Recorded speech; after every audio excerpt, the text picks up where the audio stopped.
কখনো কি ভেবে দেখেছেন আজ থেকে 1400 বছর আগে যখন মরুভূমির আকাশে প্রথম ঈদের চাঁদ দেখা গিয়েছিল তখন সেই দিনটি কেমন ছিল? কেন একটি ঐতিহাসিক যুদ্ধের পরপরই এই উৎসবের সূচনা হলো? কেন এই দিনটিকে বলা হয় মহাপুরস্কারের দিন? আজ আমরা ফিরে যাব হাজার বছর আগের সুদূর অতীতে, উন্মোচন করব এমন কিছু অজানা ইতিহাস যা আপনার ভাবনার জগৎকেও নাড়িয়ে দিবে। নবী করিম সাল্লাল্লাহু আলাইহি ওয়াসাল্লাম যখন মক্কা থেকে মদিনায় আসলেন তখন তিনি দেখলেন মদিনাবাসী নওরোজ এবং মেহেরজান নামক দুটি উৎসব পালন করছে। কিন্তু সেই উৎসবগুলোতে ছিল শুধুই নাচ গান আর অভিজাত্যের লড়াই। ঠিক এই জায়গাতেই রাসূলুল্লাহ সাল্লাল্লাহু আলাইহি ওয়াসাল্লাম আল্লাহ তাআলার নির্দেশে বড় এক পরিবর্তন আনলেন। তিনি ঘোষণা করেন, তোমাদের জন্য এর চেয়েও দুটি উত্তম উৎসব রয়েছে, তা হলো ঈদ উল ফিতর এবং ঈদ উল আজহা। সবচেয়ে চমকপ্রদ বিষয় হলো ইসলামের প্রথম ঈদ এবং প্রথম যুদ্ধ বদর একই বছরই সংগঠিত হয়েছিল, হিজরির দ্বিতীয় সনে 624 খ্রিস্টাব্দে।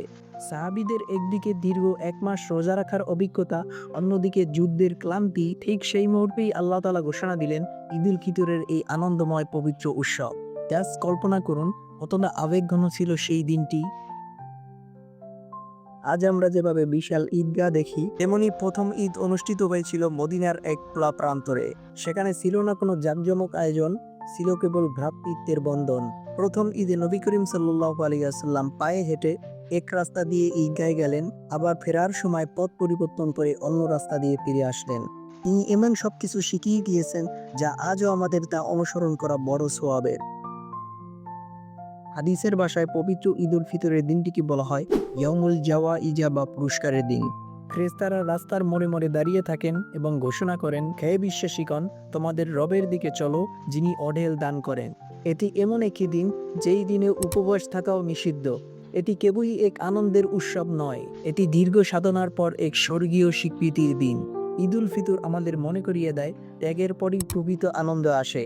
আজকের এই ঝলমলে ঈদের আড়ালে 1400 বছর আগের সেই সাধারণ এবং মহিমান্বিত দিনটির কথা স্মরণে রাখলে আমাদের উৎসব হবে আরও অর্থবহ।